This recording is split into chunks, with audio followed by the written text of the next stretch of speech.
আমাদের স্পষ্ট বক্তব্য, যাদেরকে এরই মধ্যে চাকুরিচ্যুত করা হয়েছে তাদেরকে চাকুরিতে বহাল করতে হবে, এবং সেটা যদি করা না হয় আজকের এই আয়োজন থেকে আমরা বলতে চাই বাংলাদেশ ফেডারেল সাংবাদিক ইউনিয়নের পক্ষ থেকে ভবিষ্যতে যে কর্মসূচি দিবে সেই কর্মসূচিতে রংপুর সাংবাদিক ইউনিয়নের নেতৃত্বে রংপুরের সাংবাদিকরা একাকার হয়ে আমরা ঢাকায় অবস্থান নেব। প্রিয় বন্ধুরা, আরেকটি বিষয় বলতে চাই, 35,000 টাকা ন্যূনতম বেতন ভাতার ক্ষেত্রে আমরা কোনো আপোষ করতে চাই না। আমরা স্পষ্ট করে বলতে চাই 2024-এর যে জুলাই বিপ্লব হয়েছে সেই জুলাই বিপ্লবে রংপুরের কৃতি সন্তান তাহির জামান প্রিয় সহ 5 জন সাংবাদিক শহীদ হয়েছেন। সেই 5 জন সাংবাদিক অর্থাৎ এই জুলাই বিপ্লবের অন্যতম স্টেক হোল্ডার এই বাংলাদেশের গণমাধ্যম কর্মীরা।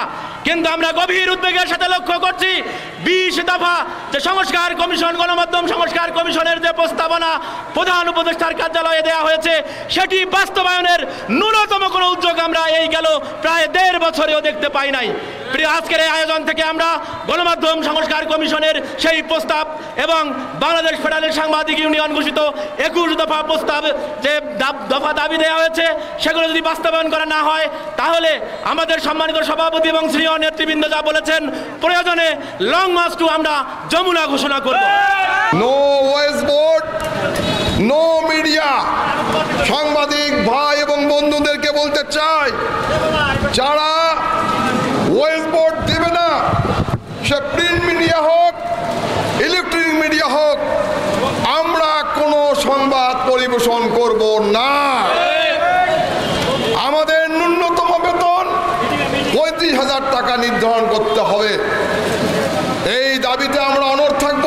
এই কর্মসূচিতে যদি বর্তমান অন্তর্বর্তীকালীন সরকার এবং তথ্য মন্ত্রণালয়ের টনক না নড়ে, আগামীতে বৃহত্তর কর্মসূচি আসছে।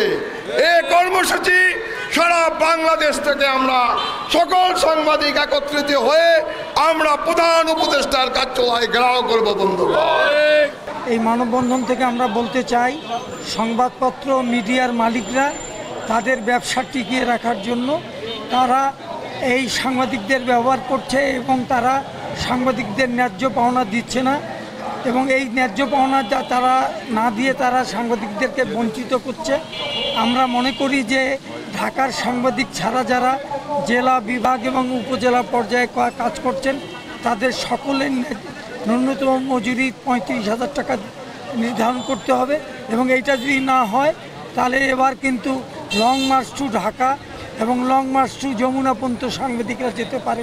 রংপুরের যত কর্মরত সাংবাদিক এবং সাংবাদিক সংগঠন আমরা এখানে হাজির হয়েছি যে আমাদের সাংবাদিক ইউনিয়নের যে দাবি এবং সংবাদপত্র সংস্কার কমিশনের যে দাবি, সাংবাদিকদের ন্যূনতম বেতন 35,000 টাকা করতে হবে, সেই দাবি আদায়ের পক্ষে। শুধু তাই নয়, আমরা বাংলাদেশে সাগররুনি হত্যাসহ যত সাংবাদিক হত্যা হয়েছে সেই সাংবাদিক হত্যাকাণ্ডের বিচার চাই, এবং যে সমস্ত সাংবাদিকের উপর নির্যাতন চালানো হয়েছে সেই নির্যাতনের বিচার চাই, এবং যে সকল সাংবাদিকের বিরুদ্ধে মিথ্যা মামলা দায়ের করা হয়েছে সেই মামলা প্রত্যাহারের দাবি জানাচ্ছি।